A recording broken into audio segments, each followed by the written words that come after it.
Hey, I'm Ziv and this is On the Journey.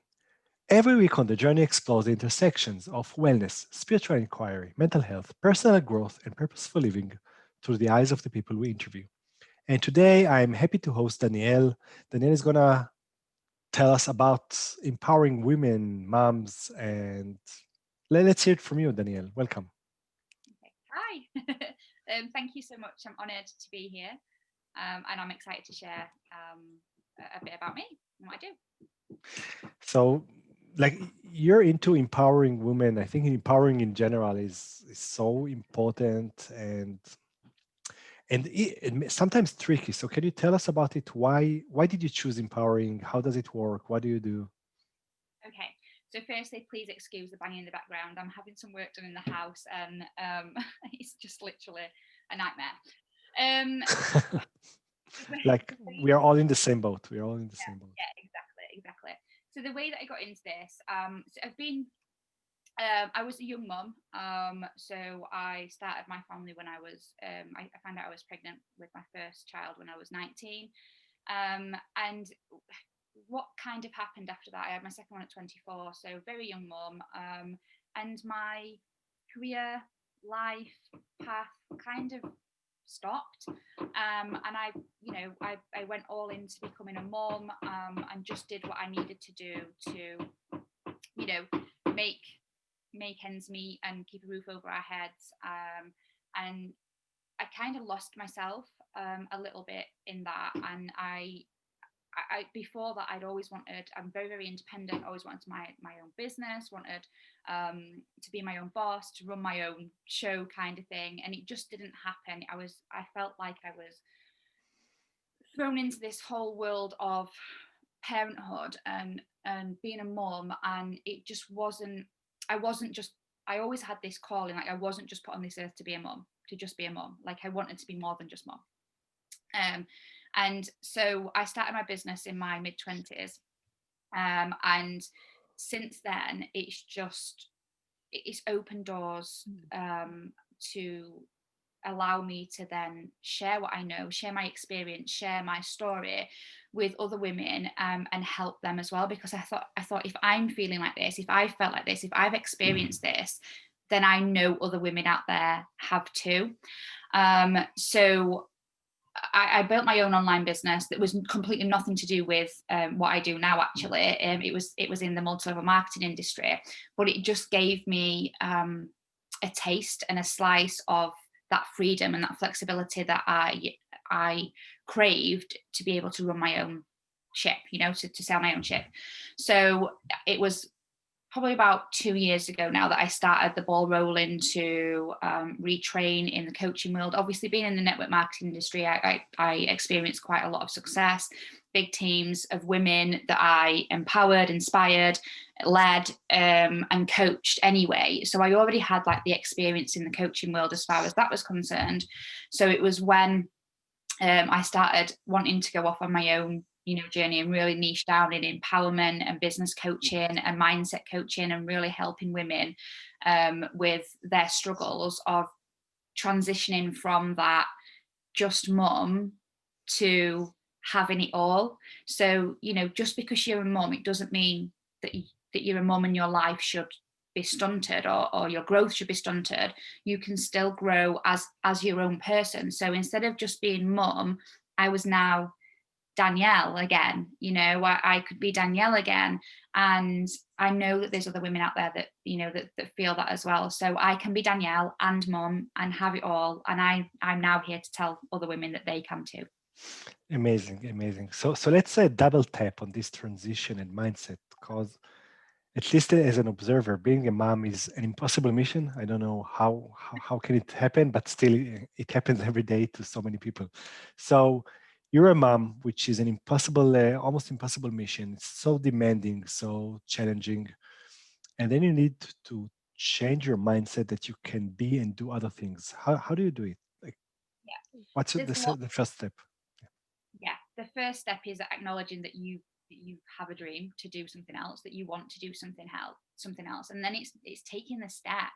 It's actually just like, regardless of the obstructions that are placed in front of you, it's just knowing that you will making the decision to do it regardless. I'm going to try regardless of how I feel, what obstructions are in front of me, how many people around me are objecting, because nothing, I don't believe anything in life comes easy. Anything worth having in life comes easy. You've got to work at everything, you've got to work at what you want, but it doesn't have to be physically or mentally draining if you don't want it to be. It just means that the decision sometimes in the beginning is the hardest bit, and you have to take that step. And once you take that step and you make that decision, right, I'm going to do this, I'm going to try regardless. I believe that, because on a spirit, from a spiritual point of view as well, you make that decision and the universe will reward you for that. Opportunities will arise, doors will open, people will come into your life. And I've had this said to me a few times before, like, I've just decided, and then all of a sudden you popped up on my newsfeed, and I know that you're there to help and guide me, show me the way. And that's what happens. And as soon as I made the decision to transition from my old business into the coaching world full time, doors just opened. Like, it was a scary thought previous to that. Same in the beginning, like, before I started my own business, being a mum, I had a full-time job as well. And I just got married, so it was like 2014. I just got married in the March, and that I got married in Mexico. I came back from Mexico, got off the plane, and it was like, right, now I'm married, I've got children, now I need to grow personally. And that's when I made that decision. I'm going to start my own business. I didn't have a clue in what. I didn't have no idea what I was going to do, how I was going to do it. There were so many objections, for me to do this, but I just made that decision, and all of a sudden the opportunity, showed its face, for the network marketing world, and that's how I got into it. And it was a no-brainer, the sign from the universe, this is where I was going, and from then doors just opened. So I know that it's that decision making stage that starts it. So you mentioned making that decision a couple of times, and I wonder, now you're helping others, you're helping other women, especially moms. What's the most challenging part in actually making the decision? I can imagine what can be scary about making the decision, but what's the biggest step in actually for women moms to actually take the decision? I think it's looking at what you really, really desire, and looking at what you really, really want. Like, you've got to have that inside you. You've got to have a burning desire inside you, and everybody has. I believe everybody has that burning desire to want something. And like, don't get me wrong. There is women out there. There's people out there that are absolutely, like, all they ever want to do is just be a mom. They don't want to work. They don't want to run a business. They're not my ideal client. They're not the people that I inspire. They're not the people that I empower. They don't need to. They're empowering themselves. They're amazing women all by themselves. But there is those women which are my ideal client. Are the people that I work with, are the people that I spend most of my time with now. That I'm not 100% happy with the life that they've got. They have the mum guilt. They feel guilty for even wanting something else, feeling that they should be fulfilled because they've given birth to children. But it's not the case, and it's not the case for so many women. They've got that desire inside of them. So I think it's the decision making process is hard, but I think it gets to a point where that desire is harder to live with than to make the decision. Mhm. Does that make sense? Definitely. So this desire like grows inside, and at some point it's strong enough for me to say, okay, I want to do it. So there is a decision, and then what happens? And then it's a case of you reach out, like, or somebody will find you. Somebody like me will find you. Social media is amazing now. We're constantly, given opportunities, and things come up, in front of us. And I'm a massive believer in being intuitively led. So I think if you come across somebody that you gel with, that you resonate with, that you relate to, then they're the people that 9 times out of 10 are the ones that are there to help you or to guide you, or they've been put there for a reason, and you will be intuitively drawn to them, me to my clients and my clients to me. And that's how I find it. Like, I do all the business stuff of the marketing and the strategies and all of that, but and the sales, but I'm not a hard seller. I don't chase people. I don't, I'm not what we call a spammy pammy or a spammy mammy in our industry. I'm not one of those people. I'm there. I will share my knowledge. I will share my expertise. I will give value. And the people that are drawn to me are drawn because they are intuitively drawn to me. There's something about me that they resonate with, that they connect to, and that's how I feel. So I believe that when the time is right, when that decision is made, somebody like me will show up to help and guide them.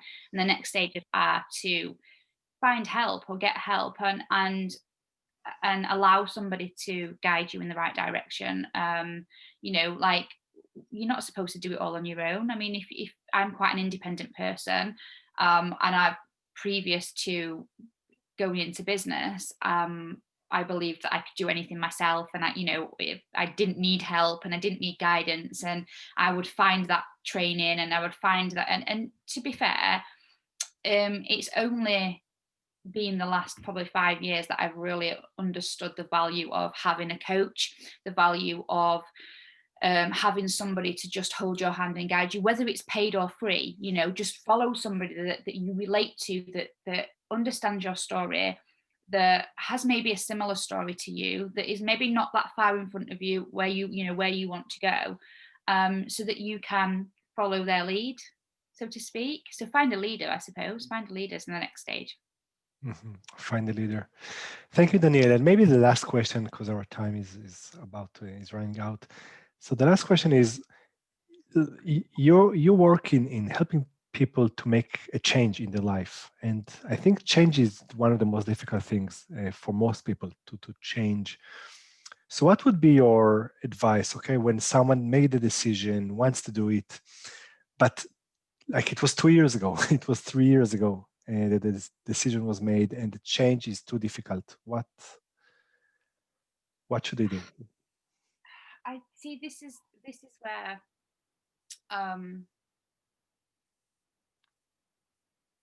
you've got to get help. There's no other. If you are still in the decision stage, or just making the decision, you haven't taken a foot forward, you haven't taken that second step, shall we say. You've got to find help. You've got to find a coach, a therapist, somebody that can help get into your mindset, help you unpick those self-limiting beliefs that are stopping you. You've obviously got a blockage. You've got something that's stopping you from moving forward yourself. So you've got to find, you'll understand, if you've made the decision, you understand that change is coming and change needs to happen for you to get what you want. So you've got to find help. You've got to find that hand to hold to guide you through. And that person, whether it be myself, somebody else, a coach, a therapist in that industry, in the mindset industry, in the self-limiting beliefs industry, somebody in the coaching industry that can hold your hand and guide you through the steps that you need to take. You've got to reprogram your brain. You've got to reprogram your mind. You've got to do the work on yourself. But if you're finding it hard to do by yourself, then it's the inevitable question is, the inevitable statement is, you've got to go and get some help. You've got to go and find somebody that can help you change that. If you've been made the decision 2 years ago, it's not working by yourself. You're not doing it by yourself. And if that's the case, then it's help and guidance. That's what you need. Thank you, Danielle. So you need to do the work on your own, but you don't need to do it alone. So that's, I think, the bottom line. Thank you, Danielle. Thank you so much for this interview, for all your insights and knowledge. It was a pleasure. Thank you.